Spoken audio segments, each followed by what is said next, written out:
So the next example is, so the graph is g of x equals -1/2 x plus 5 times x minus 1 squared times x plus 2. And in this case, basically what we're going to do is identify the x-intercepts. So hopefully you remember that the x-intercepts is going to be when g of x is equal to 0. So I can set -1/2 times x plus 5. And again, also I mentioned, if you guys do have a question, if you guys saw what I'm missing up in this problem, like where my mistake or whatever else I was, like my confusion, please feel free to let me know in the chat, because I want to look back into there. But I was trying to see what was not making sense from that problem.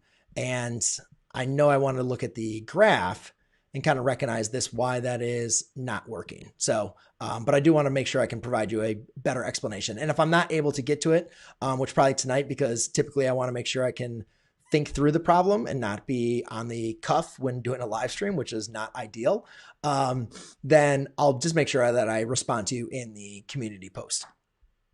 All right. So in this next one, we have 0, -1/2 times x plus 5. Then x minus 2 or x minus 1, sorry. Quantity squared times x plus 2.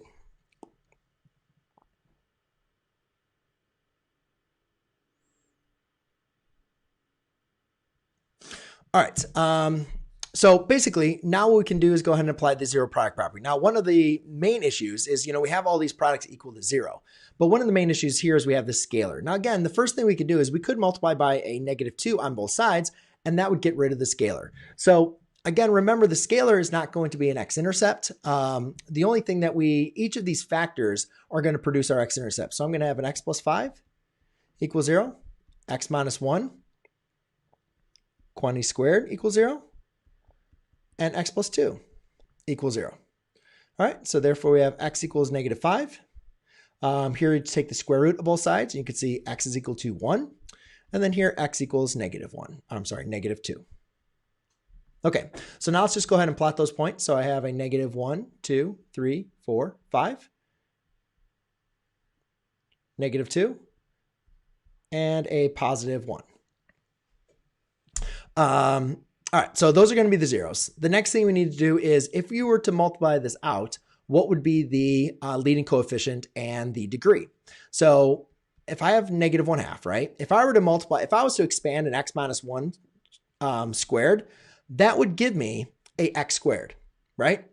That would be the highest power. I don't know what the rest of the well, I do, but let's pretend I don't know what the rest of the expansion would be. I know that the highest power, when I multiply x minus 1 times x minus 1, that's going to give me x squared. So this is going to produce an x squared. ... Well, if I multiply an x squared times another x, that'd be x cubed. Multiply by another x, that'd be x to the 4th. So I don't know what everything is going to be, but I know it's going to be an x to the 4th something, right? If you were to multiply this out, the highest power that you would get for your variable x would be to the 4th power. Now, I recognize that's an even power, but since my leading coefficient is negative, the leading coefficient test for the end behavior tells me my graph is going to go down and down. All right, it's going to fall left, right. The other thing we want to do is look at the multiplicity. Now, again, the multiplicity is going to be the power of each of our zeros. When our multiplicity is odd, that tells us that the graph is going to cross at an x-intercept. And if our multiplicity is even, that tells us the graph is going to bounce. So at -5, you can see that's an odd multiplicity, so the graph crosses. At 1, the graph has a even multiplicity, so it's going to bounce. And then at -2, it is odd. So if I was going to kind of follow through here, well, that has to cross, that has to cross. And now you can see that it's going to bounce and then go back down. So the graph is going to look something like that. 4a minus 5 must be greater than or equal to 0. Yes, that is true.